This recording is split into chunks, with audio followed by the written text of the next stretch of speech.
But I wanted to tell a story about our mom and how she got my brother Steve this morning. And even in her condition, she still has enough. Now, I'm going to claim she did it on purpose. Steve's going to claim it was just because she wasn't able to continue. But she was able to respond a little bit this morning. And Steve said, "Hi, Mom, it's Sunday, it's church day, and you always love going to church." And she said, "Yes." And he said, "Do you know who the pastor is?" And she said, "My son." Then she paused for a second and said, "He's the best." And then Steve says, "Do you know who the church pianist is?" And she said, "Jolene." And then she paused a second and said, "She's the best." And then he said, "Do you know who the song leader is?" And she says, "My other son." And then she paused a few seconds and nothing. So Steve said, "I waited a few more seconds," and she went back to sleep. I think she did it just to get him, but he's going to claim otherwise.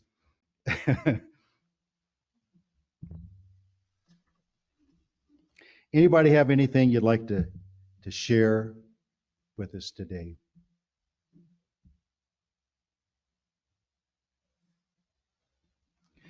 I wanted to share something really quick that I think is really neat in one of our readings this week in Psalm 109. And I'd like you to look at it because it almost has to be visual for you to see the point I'm wanting to make.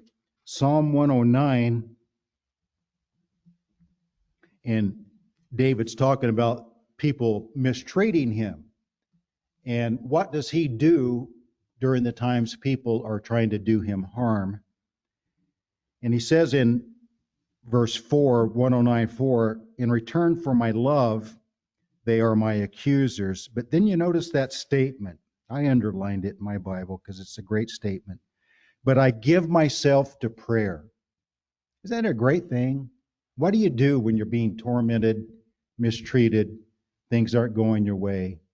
David's advice is to give yourself to prayer.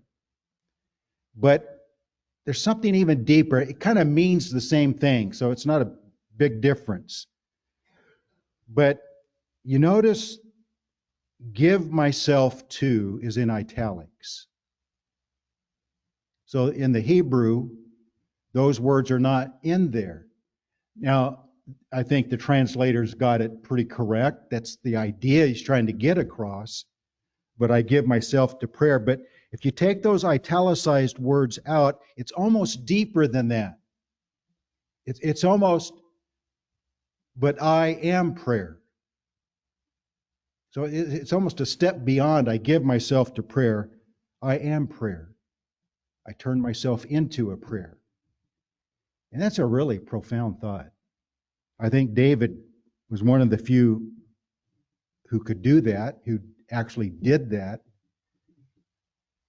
I try to pray a lot, but I don't know that I could say that I've become prayer. I guess there have been times in my life where I was so consumed with the prayer that I did become the prayer. But that's really a place the Lord wants us to be more often, is to actually become prayer. So I thought that was kind of a neat thought. Anybody else have anything to share?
Thank you, Dina.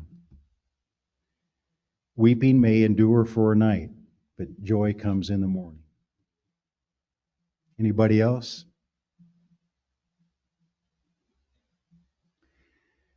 At the risk of offending my great friend Gary J., once again this Sunday, I am in danger of stepping on his toes of future lessons. And I came in for the last minute or two of his lesson today, and he's going to be talking about the family tree of David and all the conflict that arose in David's life.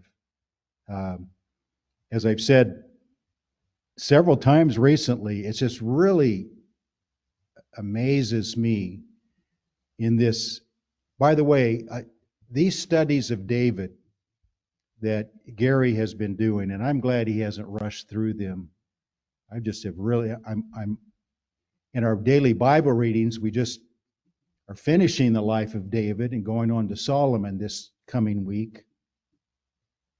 And I'm already sad about leaving the life of David. Really enjoyed immersing myself in it, both in the daily Bible readings and in Gary's lessons. And it kind of hit me a month or two ago. You know, I've studied David all my life. I've heard many lessons on David and sermons. And why this time has the life of David made a deeper connection with me than ever before? And then it hit me recently.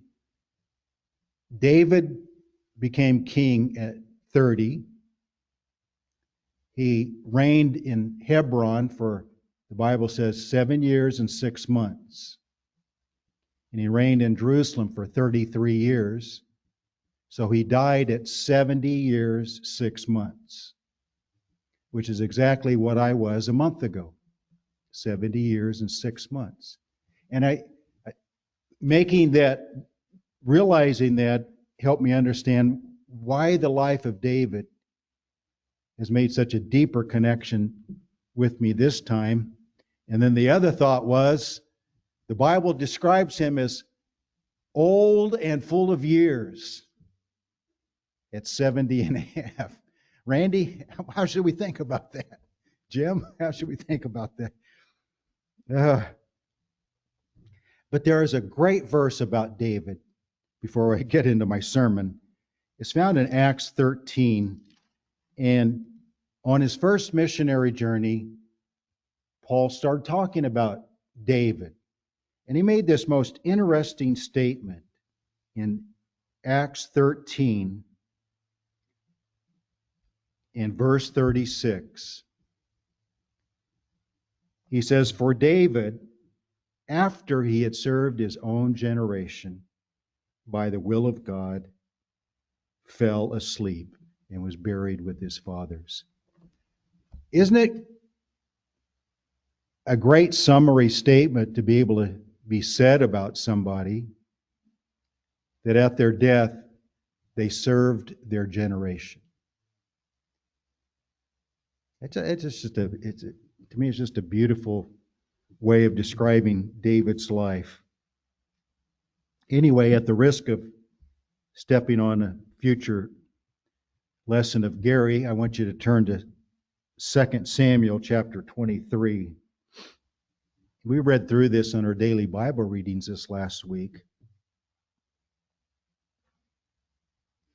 And something really, I've quoted this verse before, but something really stuck out to me that is a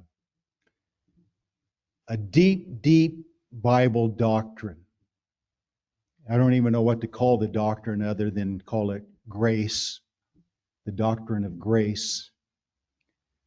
2 Samuel chapter 23. Now these are the last words of David. "Thus says David, the son of Jesse, thus says the man raised up on high, the anointed of the God of Jacob, and the sweet psalmist of Israel." Isn't it interesting? So the description is not the great king, the great warrior. He liked to see himself as the sweet psalmist. just the opposite of a great warrior.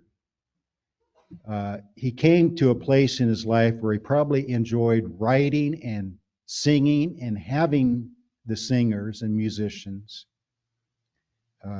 play the psalms that he wrote. It brought him a great deal of joy. The Spirit of the Lord spoke by me. Here's a Bible character describing inspiration of the Spirit. It's like he knows he's being inspired by the Holy Spirit to say these things, especially when he wrote the Psalms. And his word was on my tongue. The God of Israel said, the Rock of Israel spoke to me, he who rules over men must be just, ruling in the fear of God. And he shall be like the light of the morning when the sun rises, a morning without clouds, like the tender grass springing out of the earth by clear shining after rain. Isn't that a beautiful description of a person serving God? But we come to verse 5. Although my house is not so with God. And Gary's going to be teaching the next few lessons on although my house is not so with God, David's personal house. Yet he has made with me an everlasting covenant, ordered in all things and secure. For this is all my salvation and all my desire. Will he not make it increase? But the sons of rebellion shall be as thorns thrust away, because they cannot be taken with hands. But the man who touches them must be armed with iron and the shaft of a spear. They shall be utterly burned with fire in their place. My thought is from verse 5, and I never thought about it this way before. But in this verse is a great definition of what grace is. And it's to be found in two words: although and yet. And I'm not going to be able to bring it out like is in my heart and mind, so you're going to have to work on this yourself. But if you think about what grace is, it's those two ideas. Although my house is not so with God, yet he has still made an everlasting covenant with me. Now that's grace. That's David saying, I don't deserve for God to make this covenant with me because of the condition of my personal life and my family. It was a very dysfunctional family. And yet, in spite of that, and God knew that ahead of time, and certainly God knew it when he was giving David the covenant, because David had already been king for quite a few years when God made that covenant. So a lot of negative things had already happened in David's life. And yet God, seeing all that and knowing all that about David, still made that everlasting covenant with him. And when Christ comes back and sits on David's throne, literally in the city of Jerusalem, and rules over the earth, that covenant that God made with David of one from your bloodline will sit on your throne forever and rule over the house of Israel and over all the earth.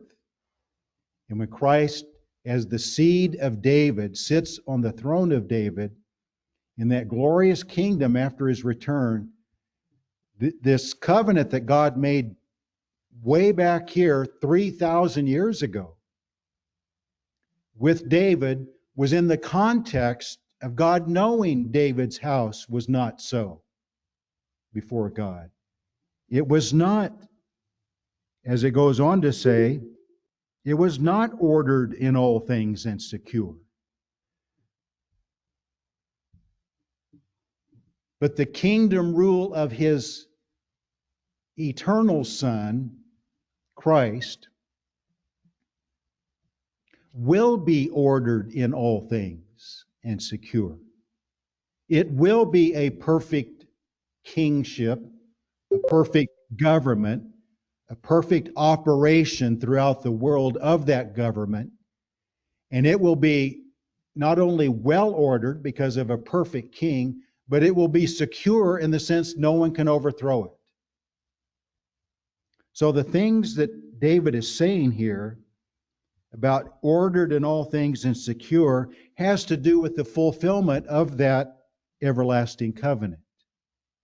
But David could not say that about his own time, his own house, his own kingdom, his own nation. Because even though it was kind of at its height of blessing and prosperity and safety, as it went along within his own family, it was not ordered in all things and secure.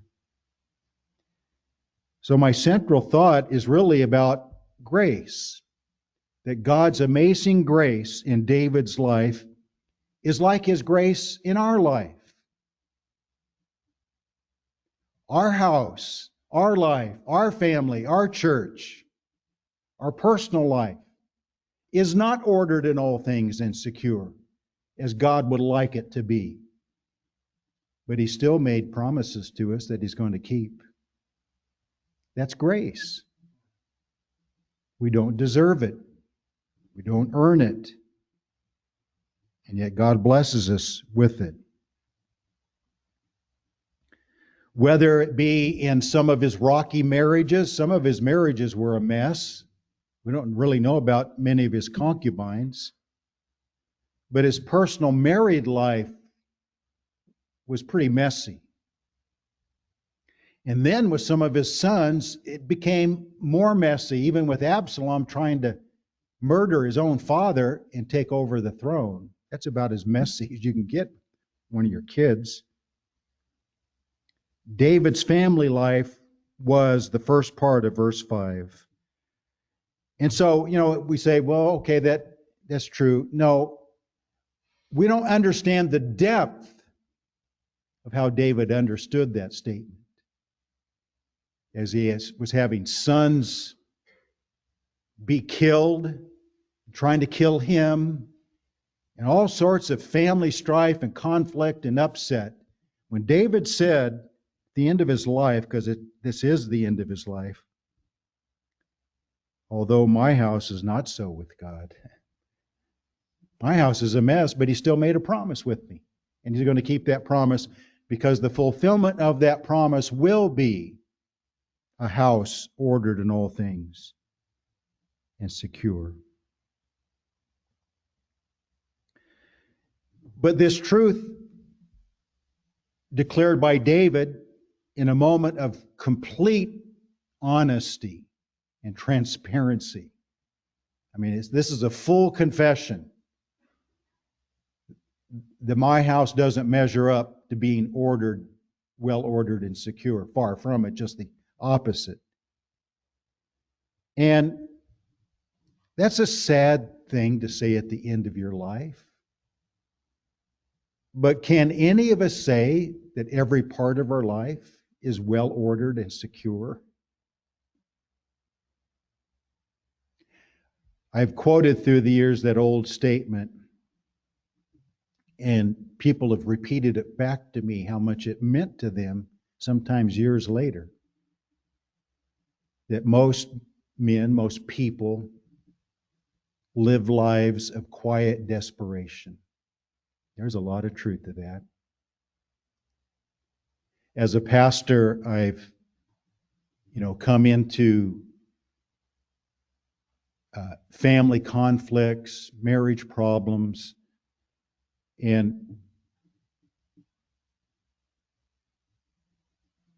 you do your best to keep confidence, not let anybody know what you know. And sometimes you have to really bite your lip, when others around them say something to you like, boy, what a good marriage they have, and what a great family, and it seems like everything just runs so well in their family, and things other than what they're saying.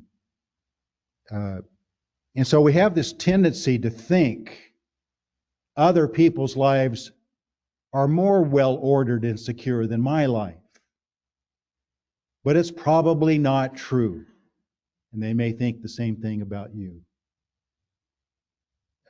People have said about me, because I'm somewhat stoic and not too open. I've had other pastors tell me, a lot of things about their personal life and struggles they go through. And I've had several of them that are close enough to me say, "Boy, you just don't seem to have the same conflicts that I do." And a lot of it's because they find out later some of the things I've been going through, and they say, "You didn't say a thing about it. Why didn't you bring it up so I could encourage you?" But each of us has different personalities. Some people are more open, and some people are not as open. And I've always chosen not to share a lot of personal things with too many people. But what David said about his own family could have been said about pretty much all the major Bible characters. Abraham could have said that, couldn't he? He had a lot of family internal conflict.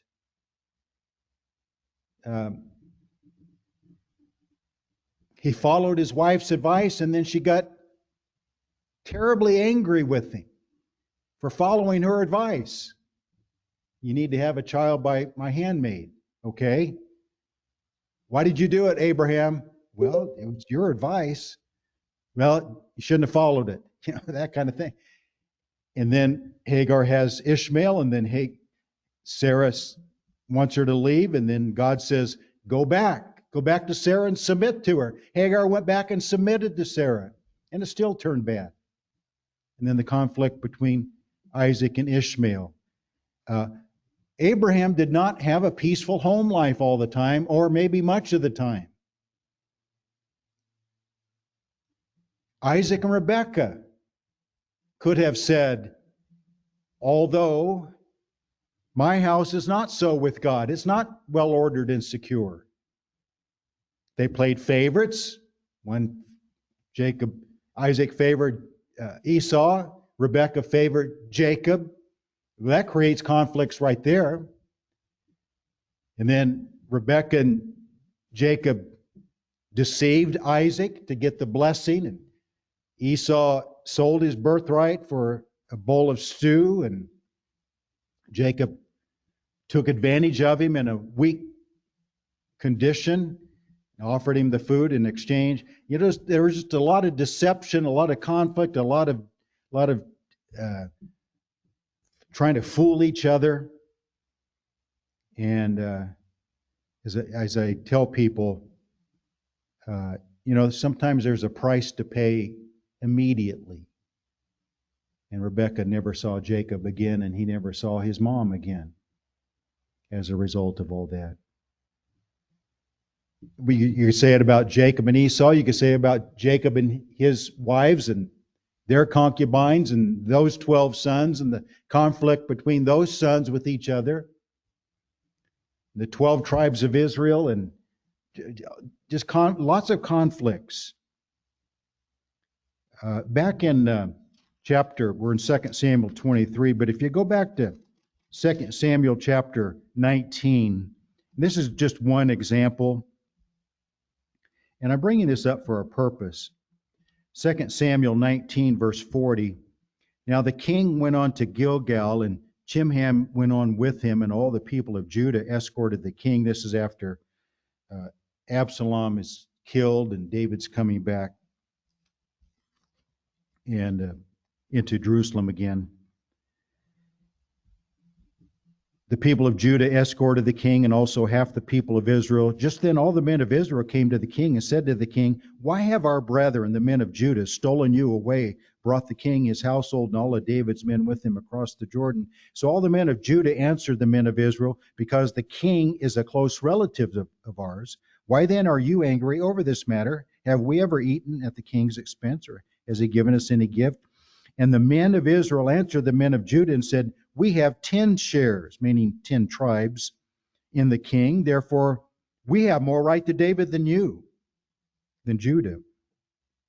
Why then do you despise us? Were we not the first to advise bringing back our king?' Yet the words of the men of Judah were fiercer That's an understatement. You can read between the lines, can't you? A lot of angry words, a lot of accusations, a lot of threats. The words of the men of Judah were fiercer than the words of the men of Israel. You see this all through the history of Israel. Different tribes in conflict. The two main tribes in conflict with each other was Judah and Ephraim. Constant rivalry for dominance. Why? Because they're the two birthright tribes. Ephraim from Joseph, who gained the majority of the birthright, but Judah got the rulership part. The kings would come from Judah. And that created an instant conflict on who is the most important tribe. And then you got the Levites. They get to be the priests. Okay, are they the most important tribe? And I've been thinking a lot about all this conflict within the structure of how God designed the nation of Israel. It's like He purposely built in this ability, opportunity, possibility of conflict. Why did He do it that way? Why did He build it in? The same thing could be asked about, did He build in probable conflict within the family structure? Husbands and wives. You know, when Adam and Eve sinned and God told Eve, your desire will be toward your husband. That doesn't mean what most men wishes it meant. It means the opposite of what most men wished it meant.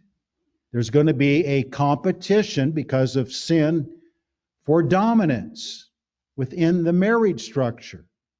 And then with the children. And then as they start becoming adults, their need to become out on their own and their conflict with their parents over what is the right path for their future. It's like, God, why did you build all this in? It's going to create a lot of conflict. Why did He set up the church like He did, with different roles of people within the church, and yet there's supposed to be unity and harmony? But it's almost like the structure itself works against unity and harmony.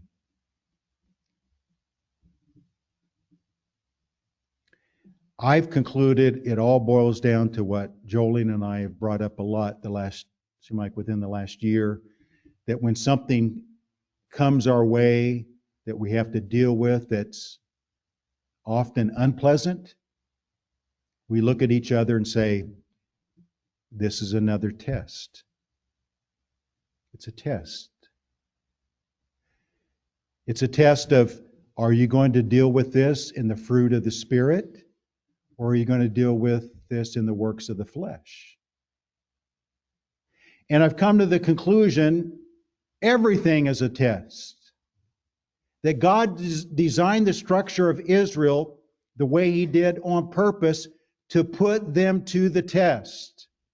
Are you going to operate as a true holy nation, even with separate tribes, separate roles, separate responsibilities of different types, that naturally creates conflict, but are you going to be able to overcome the conflict and work together as a single holy nation?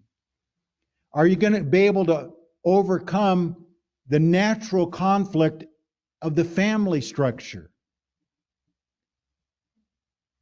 and create a godly home that works together in spite of the conflict? Can a church overcome the built-in natural conflict of its structure? You start trying to operate as a church where everyone has an equal voice, you're setting yourself up for conflict. Whose opinion is going to be dominant? Am I willing to yield? You know, we start quoting verses. Wisdom that's from above is first willing to yield. That may be one of the hardest things for the flesh nature. Am I willing to yield my opinion to theirs and not be angry and bitter about it? That's the hard part. I might be able to yield, but can I do it in the right spirit and not harm my own spirit in the process? So we see all these examples in the Old Testament of this conflict that created problems. It's kind of like when God brought Israel out of Egypt and they kept messing up along the way. He had to kill off that generation. And he said at one point, he said, I brought you out here to test you, to see if you would submit yourselves to me and love me and keep my commandments. But you have tested me, and he names them. He says, these 10 times. Be interesting sometime to try to find those 10 examples. Maybe even some of them are not even listed. I don't know.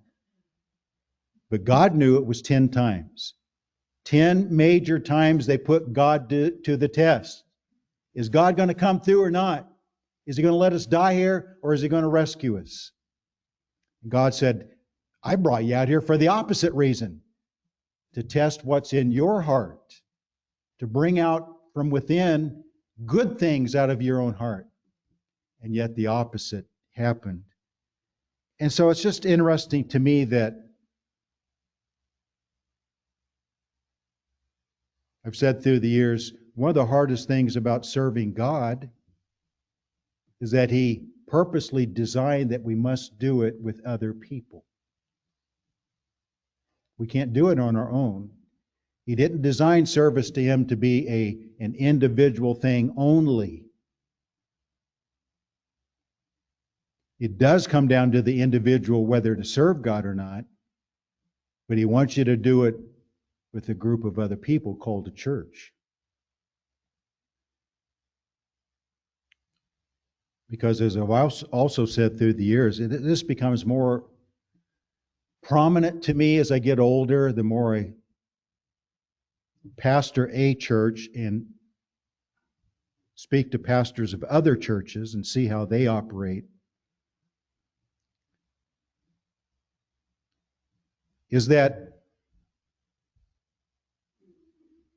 one reason He puts us within group settings, family and church, is that the fruit of the Spirit, to give an example, would not be developed very far, very deeply in our lives unless it could be put to the test of having to deal with other people. When you're forced to deal with other people in an intimate setting of family and church, then it really does put to the test, do I have that fruit of the Spirit or not? Whereas if you're on your own, it hardly becomes necessary or as necessary for that fruit to develop in your life. The importance of it is toward others.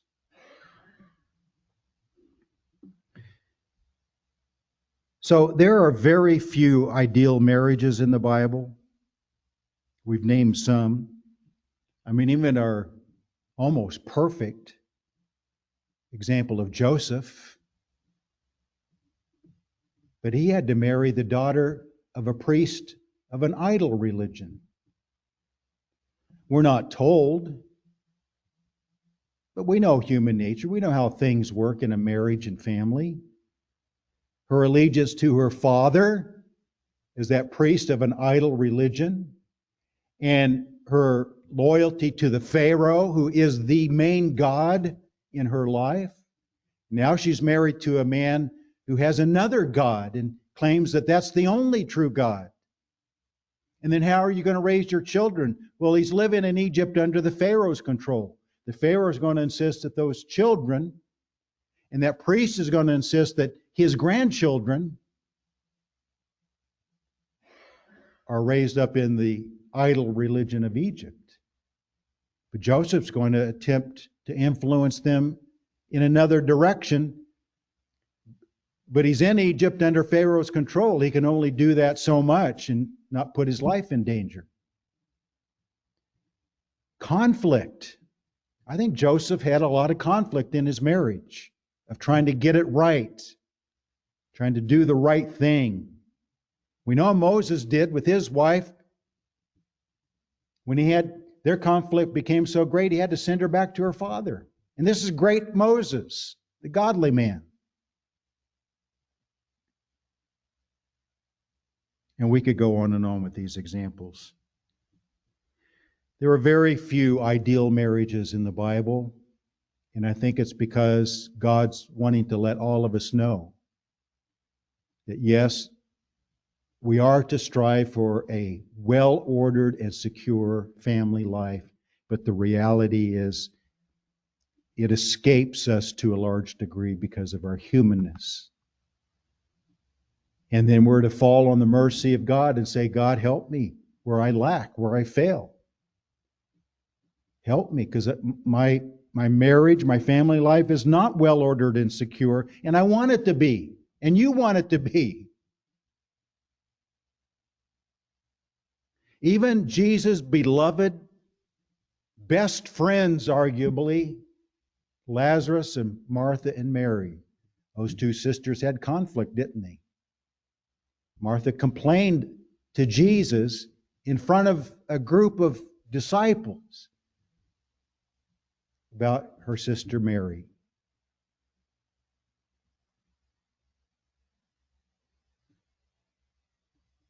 Jesus' own half-brothers and sisters did not believe on him, at least to the degree that he wanted them to. And some of his own relatives at one point called him a crazy man for saying the things that he said. There were very few ideal churches in the New Testament, and they were started, most of the ones we know of, by the great Apostle Paul, and helped with the wonderful, godly young Timothy preacher, Titus, and Barnabas, and other really, really great men of God. Helped get them started right.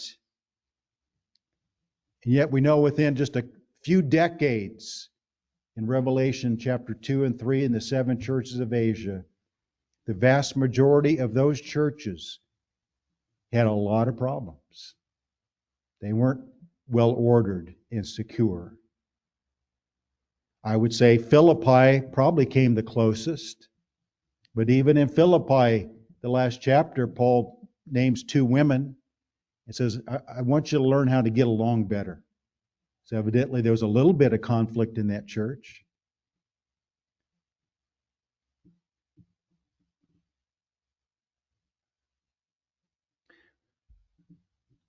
Remember, I just want to read one more main passage, if you turn there with me, in Luke chapter 22. And the reason this really stands out, and Mark and Matthew put this in a little different time setting, so we're not exactly sure.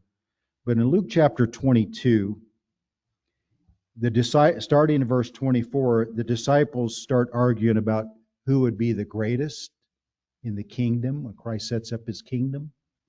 Who's going to be the greatest? We're going to read a few of these verses, but at least in Luke's inclusion of this, you go back to the start of chapter 22, it's in the connection of the final night,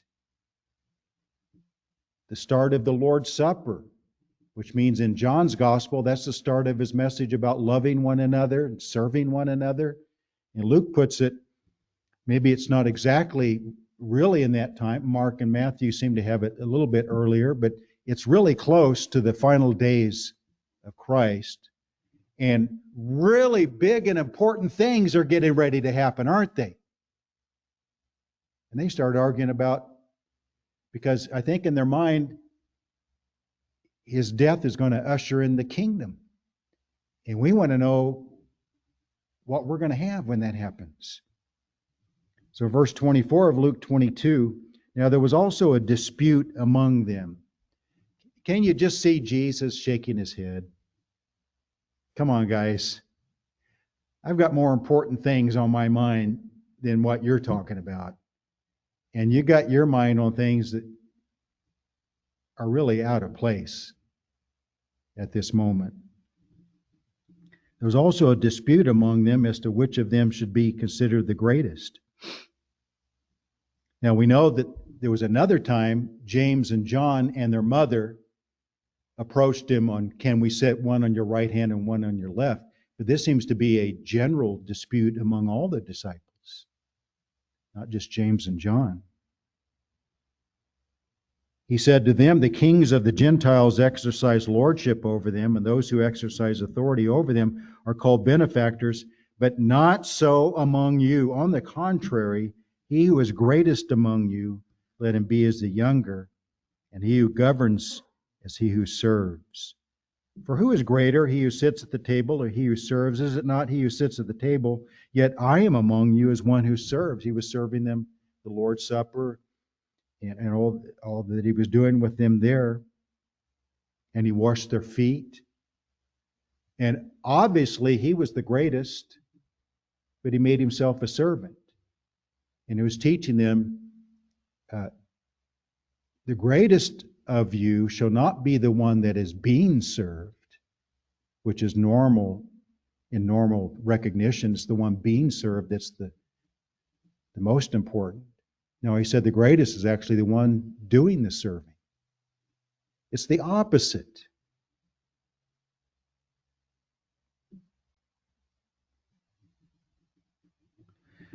I want to close by going back to just to notice one statement in 2 Samuel again, 23. I ask you at the start to develop this idea of grace in your own mind, because I would not be able to really bring out what I think it's trying to get across with those two little words, although and yet. Those two words capture what grace is trying to say. In spite of my condition, yet you have done this for me. And that's kind of how we're supposed to go through our life, is recognizing, Lord, I freely admit that my life is not what you would like it to be. And yet, in spite of that, you have all these promises for me. Help me to not be more worthy, but help me to be in a place where you can feel freer about bestowing all these things upon me, because I'm giving myself more deeply to you. Ordered in all things and secure. But I want this last statement of verse 5. Will he not make it increase? Meaning that promise that he made to David of a house that is well ordered and secure, it's going to have to be God that brings it about and makes it increase. Because I am not capable, knowing how my house is operating, that I'm not going to be able to produce this kind of government, kingdom, and rulership that's well ordered and secure. Because obviously that's not the case in my house. So God's going to have to make it increase. And I wondered, I often bring up the idea of later writers, whether it be New Testament writers or later Old Testament writers. Do they have a particular earlier verse, scripture in mind when they write what they write? Is it like what inspired them or what triggered their thinking? And we know it's inspiration, but I think a lot of times an earlier writing triggers something in their mind. And this idea way back in Samuel that David said, will he not make it increase, is what Isaiah may have had in mind in that famous passage that's often read at Christmas time. Isaiah chapter 9 and verse 6 and 7. For unto us a child is born, unto us a son is given, and the government shall be upon his shoulder, and that government will be well ordered and secure. And his name will be called Wonderful, Counselor, Mighty God, Everlasting Father, Prince of Peace. Of the increase of his government. I wonder if Isaiah was thinking about what David had said. He will make it increase. It's interesting using the same idea, the same wording. Of the increase of his government and peace, there will be no end. One reason I think he was thinking about that verse in 2 Samuel 23:5 is because he mentions David now.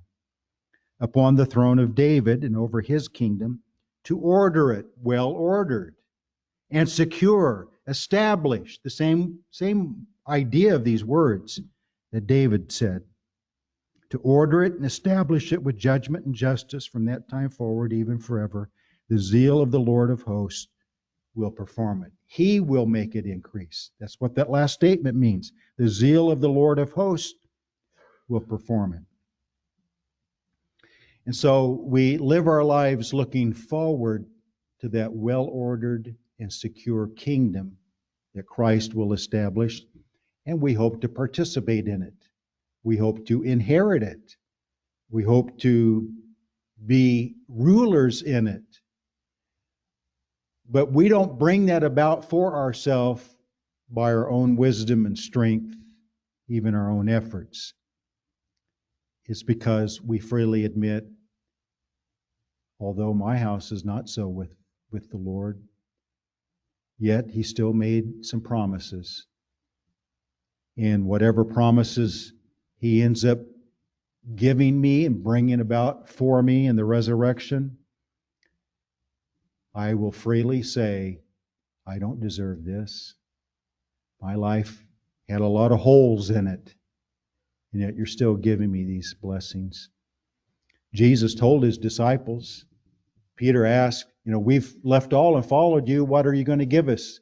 He said, anyone who has left houses and family in this life, I will give him 100-fold in the life to come. Evidently, the blessings are going to be 100 times greater than anything we did for Him. That's a pretty good ratio, isn't it?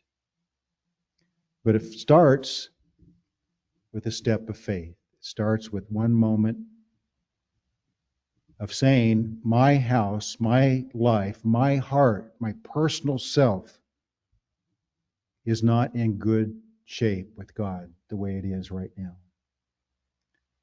I want to correct that by putting my faith in what He did for me on the cross. And that's how you start on that path.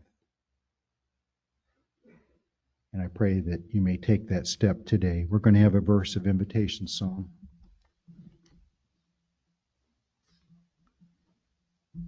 Let's all stand. And I invite you to come to the Lord. If you are like David was, you're honest about your condition, and yet you acknowledge that God still desires to bless you, and that it's only because of His mercy and grace that can happen. What page? 596.